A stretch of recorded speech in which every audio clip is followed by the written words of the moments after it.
Bien, buenos días con todos, buenos días a todos. Este es el seminario número 28 del Laboratorio de Resonancias Magnéticas.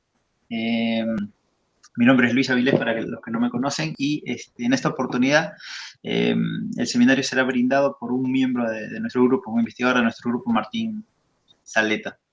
A continuación le doy paso a Alejandro Butera, también investigador de resonancias, que va a hacer la presentación correspondiente. Sugeriría, por favor, apagar las cámaras y los micrófonos para disfrutar de la charla.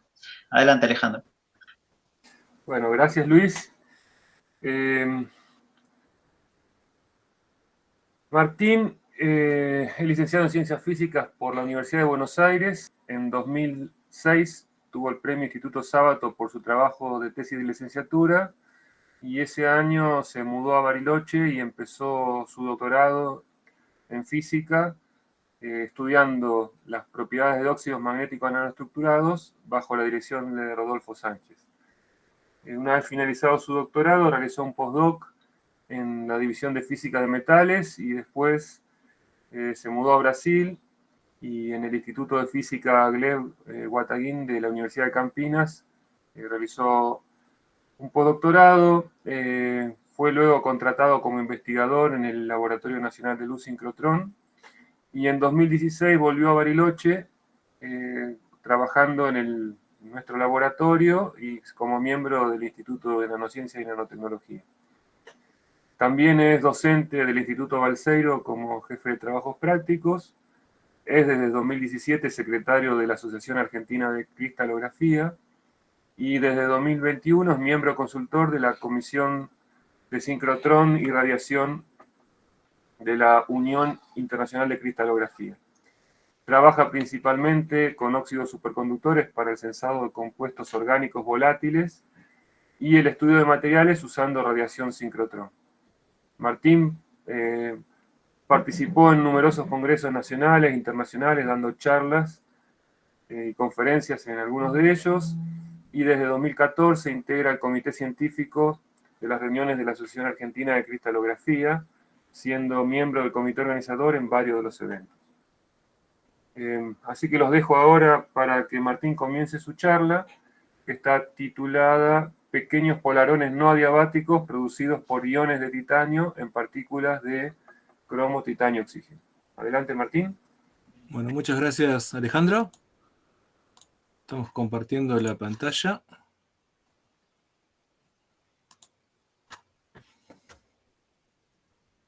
¿Ahí se ve bien? Sí. Bueno, gracias. Bueno, como me presentó Alejandro, yo soy Martín Saleta y les voy a presentar un trabajo que es una colaboración entre investigadores del Centro Atómico Bariloche e investigadores del Laboratorio Nacional de Luz Sincrotrón en Campinas, Brasil. Se llama Pequeños polarones no adiabáticos producidos por iones de titanio en el óxido mixto de cromo-titanio.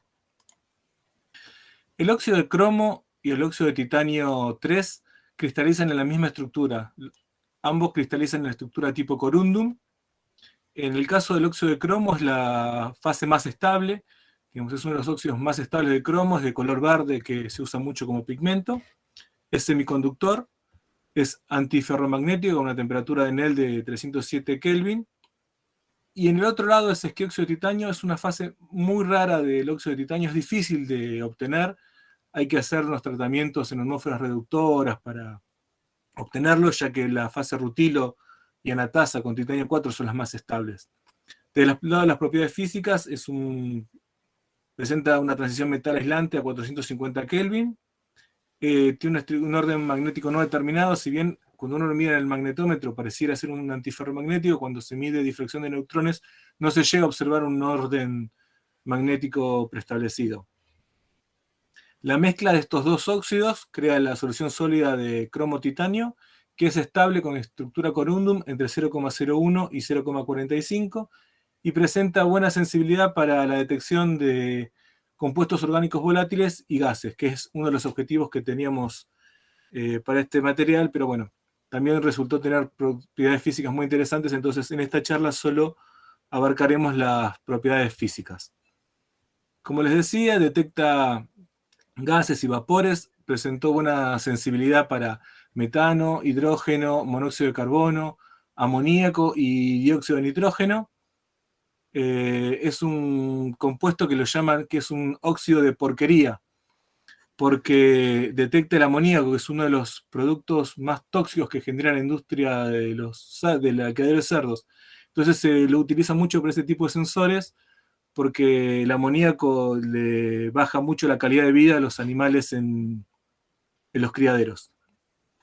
Pero volviendo a nuestro sistema, en especial vamos a trabajar la concentración de titanio 0,2, es decir, un 10% de titanio en la estructura del óxido de cromo. El mismo lo sintetizamos por el método de Sol-Gel. Sucintamente se hicieron dos soluciones, la primera con los metales disueltos y la segunda con todos los compuestos orgánicos para complejar la solución. Fueron mezclados, se los dejó evaporar hasta obtener un precursor fino, un polvo fino muy volátil, al cual hicimos un estudio termogravimétrico para estudiar a qué temperatura perdía los restos orgánicos y ver hasta qué temperatura lo podíamos tratar.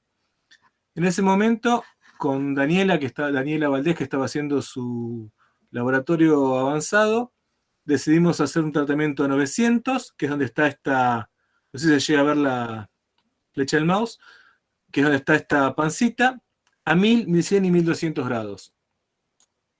Cuando los estudiamos por difracción de rayos X, acá los presentamos comparados con el óxido de cromo, se ve que la muestra tratada a 900 todavía no estaba formada 100% la muestra, había una segregación de rutilo, y en las muestras tratadas a 1100 y 1200 aparecen unos pequeños puntitos muy diminutos, los cuales asociamos con una fase de Magnelli, que es un óxido de cromo-titanio mixto de valencia intermedia, que probamos hacer un segundo tratamiento, que es la curva azul, pero no logramos que desaparezca. Entonces, lo que concluimos es que una vez que empieza a segregar esta fase es difícil o casi imposible que desaparezca. La temperatura óptima que encontramos fueron de 1000 grados y fue necesario hacer un segundo tratamiento térmico para poder tener una pastilla para poder medir las propiedades eléctricas y de transporte. A esta muestra de ahora en adelante le voy a llamar CTO, a la que fue tratada a 1000 grados 2 veces para simplicidad. También un estudio que hicimos fue analizarlo por infrarrojo. Acá vemos las distintas muestras obtenidas y vemos como la 900 tiene esta pancita asociada al rutilo y no vemos en ninguno de los otros compuestos bandas asociadas a cromo 4 o a titanio 4 en fase rutilo o anatasa. Es más, si uno compara la muestra tratada 2 veces, que es la que está acá en negro, con la muestra roja, que es la del óxido de cromo, vemos que es prácticamente el mismo espectro. La única diferencia, que tiene que ver por una reducción de la masa reducida, es que las bandas están levemente corridas a números de onda mayores, y esto se produce porque hay un cambio en el resorte que tendríamos en el modelo del oscilador armónico, por eso se produce este corrimiento entre 4 y 5 centímetros a la menos 1. Pero nada más, es prácticamente idéntica. Les hicimos micrografías TEM y SEM. Acá a la izquierda están las microscopías SEM, donde vemos que aumentamos el tamaño de grano un 50% al hacer un segundo tratamiento térmico. Las microscopías TEM las hice en el microscopio en el CM200 de grupo de metales. Los diagramas de difracción de electrones se ven que estos puntitos forman unos discos, unos aros mejor dicho, los cuales se pueden modelar bien con la estructura tipo corundum del óxido de cromo. Y si hacemos una imagen de alta magnificación, se pueden llegar a ver acá el ordenamiento y la separación entre planos, que en este caso, a modo de ejemplo, es el plano 104 del óxido de cromo. Es decir, tenemos una buena cristalinidad hasta en la parte más externa de la partícula. Esto es para mostrar que nuestras muestras tienen una buena sensibilidad. Medimos a ver cuál era la respuesta con acetona, isopropanol, etanol y ácido acético. Encontramos una muy buena respuesta frente a acetona y ácido acético, no así frente a los alcoholes, donde si bien tiene sensibilidad, es mucho menor que los otros compuestos. Lo cual a veces está bueno, pues si nosotros quisiéramos hacer un detector de acetona en el aliento, por ejemplo, que detecte etanol o isopropanol, también a veces podría dar falsos positivos o falsas señales. Pero bueno, eso es un tema que es para otra charla. Otra caracterización que hicimos fue absorción de rayos X. Los hicimos en la línea JAS-2 del Laboratorio Nacional de Luz Síncrotron en Campinas, Brasil. Acá hay unas imágenes de la línea. Acá este pelado que está acá soy yo. Y acá está Santiago, que es un gran colaborador que tenemos ahí en Campinas. ¿Y por qué usamos absorción de rayos X? Porque es una técnica selectiva químicamente. Es decir, yo puedo estudiar por un lado lo que le ocurre al titanio y a su entorno, y al cromo y a su entorno. Entonces, es una técnica ideal para poder separar los efectos que tienen cada uno de los materiales que componen la muestra. Acá es la línea, sucintamente, pasa el haz de fotones, atraviesa la primera cámara de ionización que está acá, atraviesa la muestra que está justo acá atrás de esta columna, que es la que lo soporta, y después atraviesa la segunda cámara de ionización. Cuando comparamos el número de fotones antes y después de la muestra, haciendo una cuenta, se puede calcular cuánto es la absorción o cuánto fue lo que absorbió la muestra.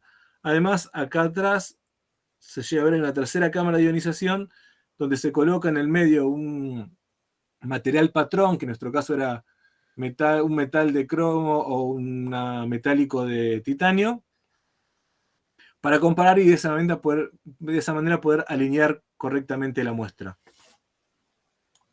¿Qué obtuvimos?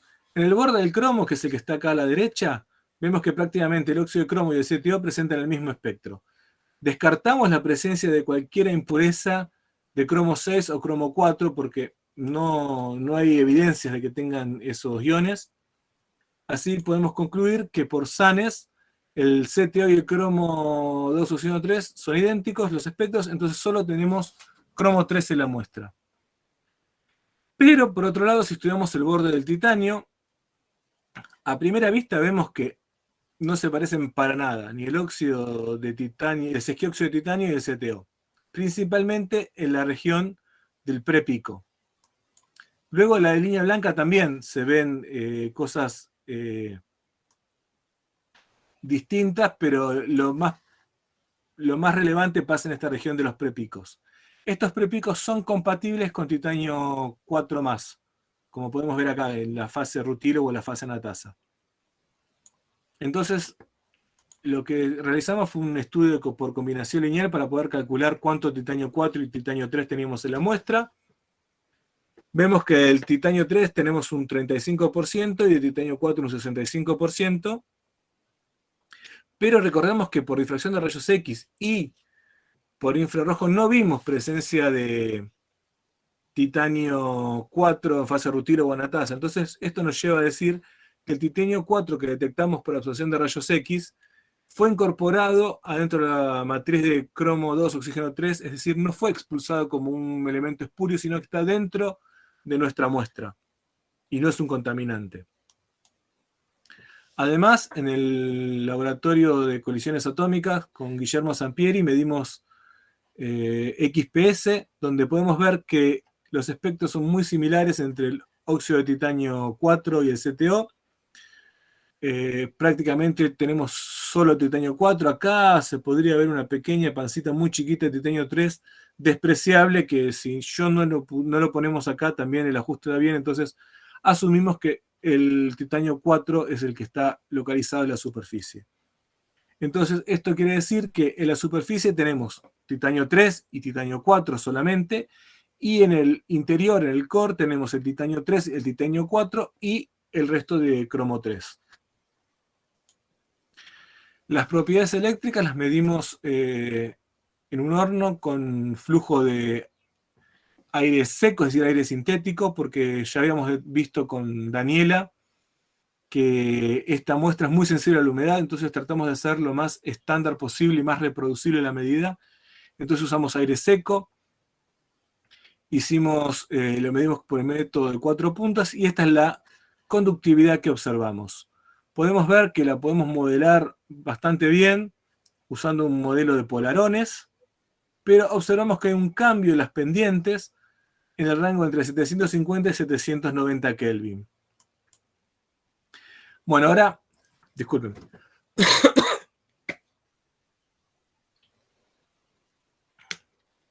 ¿Qué es un polarón? Un polarón es una construcción conceptual que consiste en un electrón que a medida que va viajando a través del cristal, está el tiempo lo suficientemente adecuado para poder producir una distorsión en su entorno. Entonces se conoce como esta construcción conceptual a esta partícula llamada polarón como al electrón que tenemos aquí y a toda su distorsión que va viajando a través del cristal. Es decir, es un electrón y su distorsión. Hay pequeños polarones y grandes polarones. Los pequeños polarones están localizados muy específicamente, son muy bien localizados. En cambio, los grandes polarones tienen una extensión espacial más grande, es decir, no están tan localizados. Para ver si son pequeños o grandes polarones, hay una relación que estableció Boltzmann, que es comparar el valor de la movilidad, que es proporcional a la conductividad, con un valor que él estableció de 0,1. Si la movilidad era menor a 0,1 centímetros cuadrados sobre Volt sobre segundo, estamos en presencia de un pequeño polarón. Nosotros hicimos las cuentas y en todo el rango de temperatura que estuvimos analizando siempre estamos muy por debajo de ese valor. Entonces concluimos que nuestros polarones son pequeños. Para tratar de explicar por qué teníamos este quiebre, una idea que tuvimos con Rodolfo fue considerar que las bandas de titanio se ubicaban entre las bandas del cromo, en el óxido de cromo, por ejemplo, estarían aquí localizadas. Entonces, en primer lugar, a bajas temperaturas, los electrones son excitados y pasan de la banda baja del titanio a la superior del titanio. Una vez que ya cruzan, que se van, son todos los electrones son promovidos, empieza a haber una promoción desde la superior del titanio a la banda de conducción, habiendo en este caso una segunda energía de activación. Este es un modelo así muy sencillo para tratar de explicar por qué es que había este quiebre. Otro parámetro o otro aspecto interesante a analizar es la adiabaticidad o no de la muestra. Holstein trabajó mucho en estos temas y estableció una relación. Él comparaba el ancho de la banda del polarón J con una función que ahora se llama función de Holstein, que es esta que está acá, la H, y si J es menor o mayor que H, establecía si era un polarón adiabático o no adiabático. ¿Qué es un polarón adiabático? Es un electrón que se mueve para adelante y para atrás muchas veces durante la excitación dentro de la red. En cambio, el no adiabático es un electrón que prácticamente tiene una probabilidad muy pequeña de pasar de una molécula al otro a través de efecto túnel. Entonces, en nuestro caso, hicimos las cuentas y nos dio, esto igual es, la temperatura no importa, pues siempre el T vale a 1/4, así que, digamos, no habría que tener en cuenta, pero nosotros hicimos una temperatura promedio y vimos que el H siempre es mayor que el J. Entonces, estamos en presencia de un modelo de pequeños polarones no adiabáticos. Para este tipo de polarones, Austin y Mott propusieron una energía de activación que estaba descrita dependiendo en qué punto estamos de la temperatura de Debye.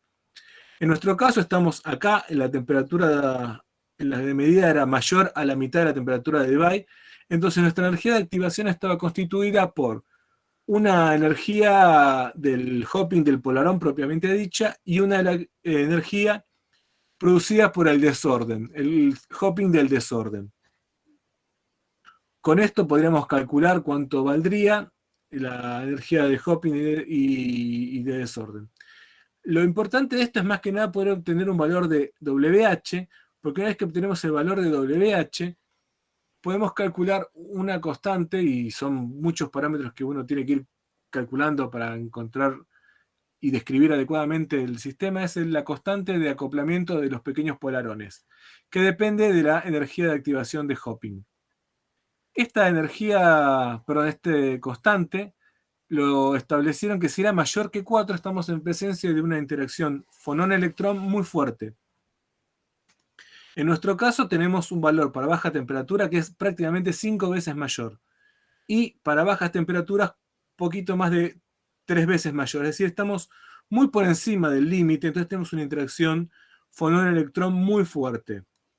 Igual todavía tenemos que tratar de dilucidar qué es lo que produce este cambio en el acoplamiento. Lo primero que hicimos, obviamente, estamos en un laboratorio que hace magnetismo, es medir la muestra en un magnetómetro. En la balanza de Faraday vemos que la región que es donde pasa el cambio en la pendiente no ocurre absolutamente nada. Cuando lo colocamos en el EPR pasa lo mismo.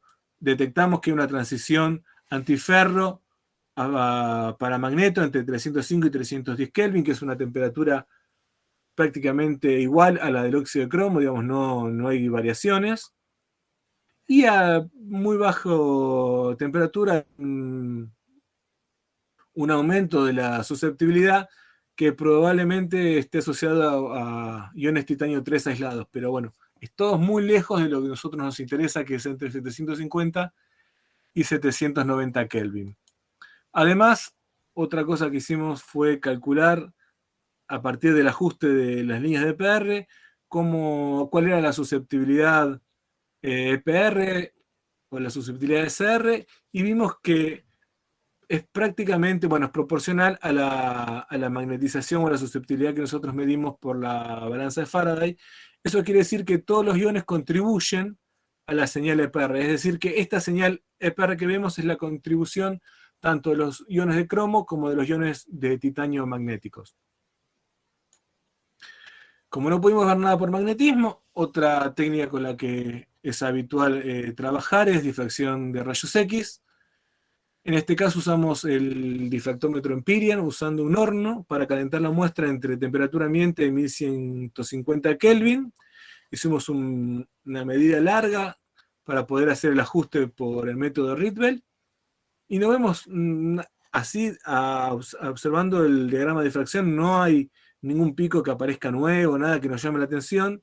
Solo se ve el aumento de los parámetros de celda, que eso es típico de una dilatación por temperatura, que eso lo corroboramos haciendo el ajuste por el método Rydberg.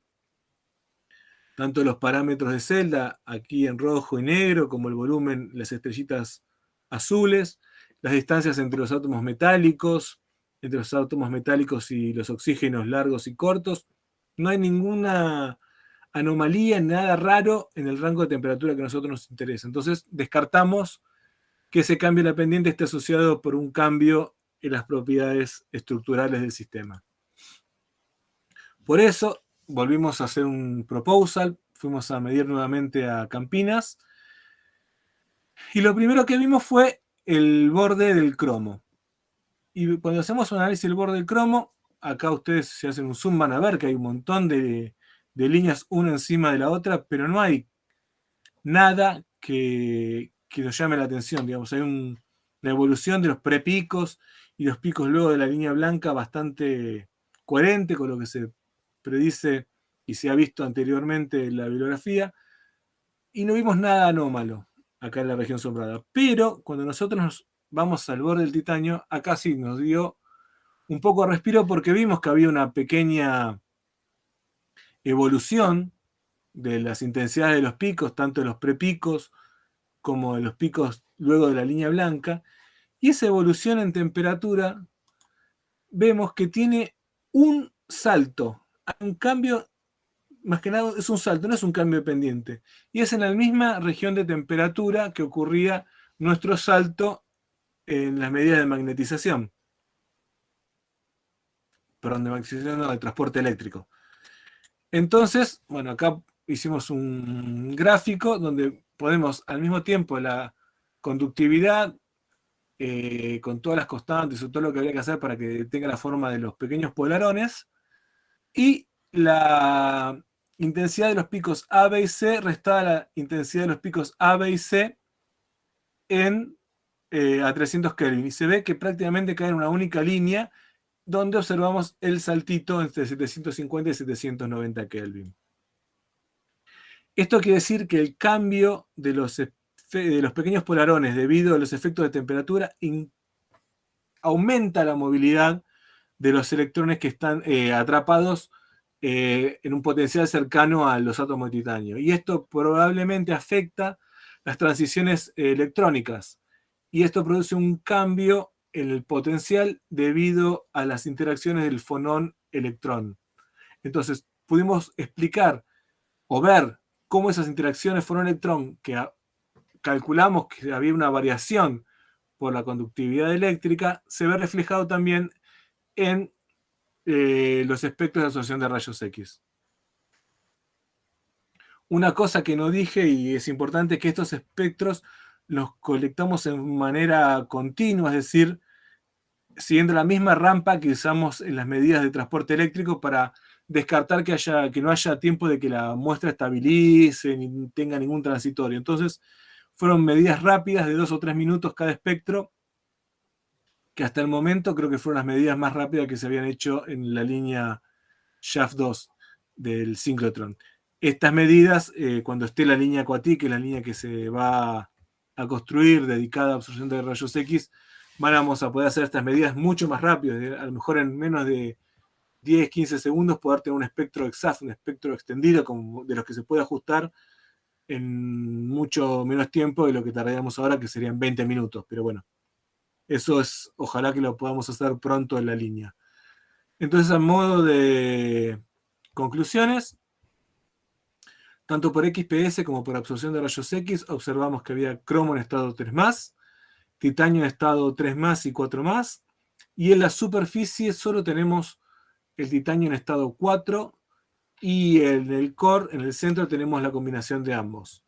Las propiedades eléctricas fueron descritas por el modelo de pequeños polarones no adiabáticos, con un salto en sus parámetros, es decir, en el factor preexponencial y en el factor exponencial de la energía de activación, entre 750 y 790 Kelvin. La evolución térmica de algunos picos, de las intensidades de algunos picos en el borde de titanio de absorción de rayos X presentan un quiebre en el mismo rango de temperaturas, y estos cambios observados por ambas técnicas nos sugieren fuertemente que están asociados a la variación de las interacciones fonón-electrón en el sistema CTO.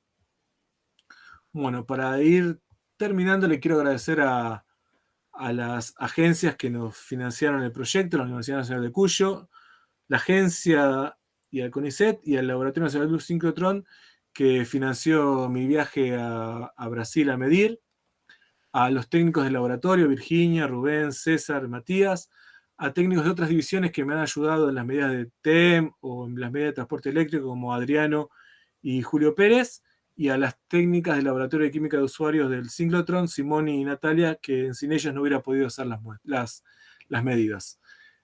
También le quiero agradecer mucho a Santiago y a Junior, que están acá en esta fotito, son investigadores del Laboratorio Síncrotron, y a mis colaboradores del Centro Atómico Bariloche, Liliana del Departamento de Caracterización de Materiales, Guillermo de Colisiones o Física de Superficies, y a Daniela, Dina, Eño y a Rodolfo por su ayuda. Sin ellos no podía haber salido adelante este trabajo. Bueno, y muchas gracias a ustedes por su atención. Gracias, Martín. Muy buena la charla. Gracias. Muy buena la charla. Acá hay varios aplausos por todos lados. Sí. Bueno, me gustaría abrir la sesión a preguntas. Yo tengo un par de preguntas, pero ahí Sergio Moreno levantó la mano, así que adelante, Sergio. Hola, muchas gracias. Martín, tuve problemas Sergio. para escuchar bien toda la charla, así que bueno, me gusta este tema y está bueno poder conversar aunque sea así en forma virtual. Vos que yo hago cosas parecidas en el microscopio, que tenemos el espectrómetro de X poco, y se ven esas variaciones en los estados de oxidación muy bien. Lo que te quería preguntar es, me parece, de los histogramas, las partículas son relativamente grandes, de más de 50 nanómetros, me parece. Son la distribución de tamaños. Me pregunto si pudiste hacer la distribución de electrones por algunas partículas solas, no mediadas. Perdón, no te escucho, Sergio. No sé si ustedes lo escuchan mejor en No, resonancia. es su conexión. O si puede repetir, Sergio, la pregunta. Sí, disculpen. Eh, Martín, ¿pudiste hacer difracción de electrones de partículas individuales? No, no, digamos, bastante separadas sí, pero no individuales. Siempre estuvieron bastante aglomeradas. Siempre había 2 o 3, no era de una. Está bien. Era como para tratar de correlacionar con la parte de la estructura electrónica y estructural, ¿no? Pero bueno, Claro, sí, no, la idea nuestra es, digamos, obviamente sí, polarones hay distorsión, pero son distorsiones muy locales.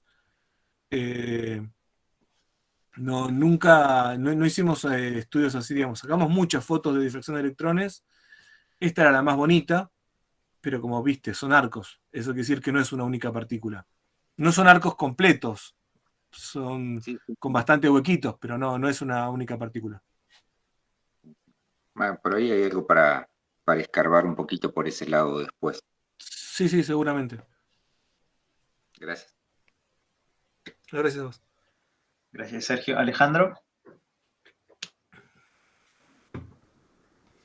Me quedó la duda si en todo ese rango de temperaturas que me diste, la estequiometría de oxígeno se mantiene constante o cambia, y que si eso también no puede estar jugando un rol en ese cambio de comportamiento que tenés por encima de 700 grados.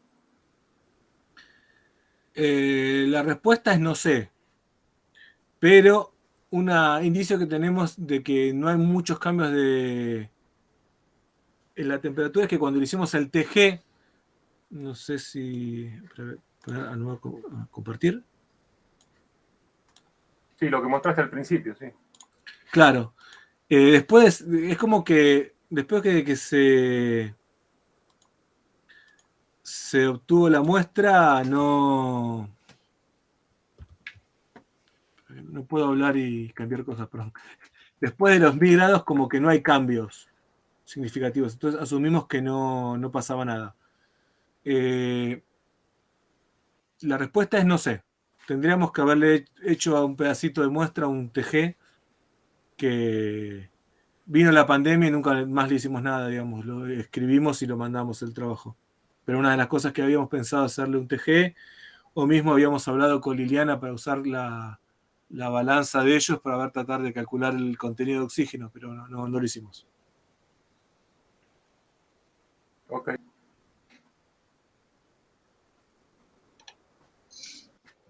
Gracias, Alejandro. Aprovecho para hacer mi pregunta. En algún momento mencionaste que había una fase que era más favorable a altas temperaturas, la Magnelli, ¿puede ser? Sí, la fase de Magnelli. Sí, ¿por qué? Me queda la duda, ¿por qué a altas temperaturas recién me parece demasiado? Digamos, Sí. La respuesta es como Alejandro, tampoco lo sé mucho, pero en general nos ha pasado que a 1000 grados, a 1100 siempre aparece fase de Magnelli. En otros compuestos que hemos hecho con otro contenido de titanio, aparecía ya a los 1000, digamos, nunca lo podemos sacar. Es una fase que es de alta temperatura, es una muestra más complicada de hacer, porque ahí tiene que haber los estados, en ambos estados de oxidación para el titanio y el cromo. Digamos, son unas fases bastante complicadas y ya fueron muy estudiadas en la década del 70. Así que nosotros no nos quisimos meter en eso, digamos. Nosotros, acá hago una separación. Para la parte de sensado de gases que tenga esta pequeña impureza que se ve acá, no afectaría. Yo creo que si yo mido la misma muestra hecha a 1000 y a 1100, esta pequeña impureza no va a afectar, digamos. Hemos medido otras muestras con esa fase y no la afectó mucho.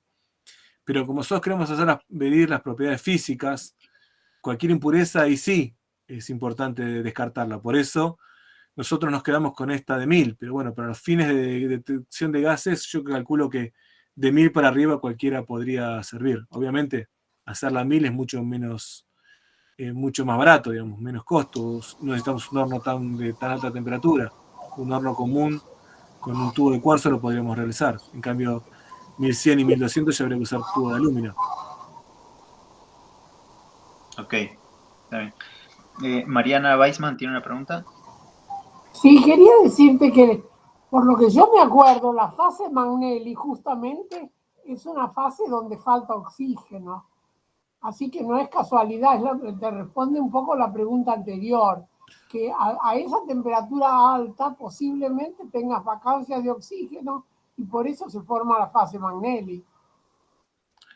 Claro, muchas gracias, Mariana, ¿no? Sí, puede ser por eso, claro, que al no haber oxígeno, si bien las hacemos en aire, digamos, puede empezar a haber vacancias producidas sobre todo por la interacción entre titanio 3 y titanio 4.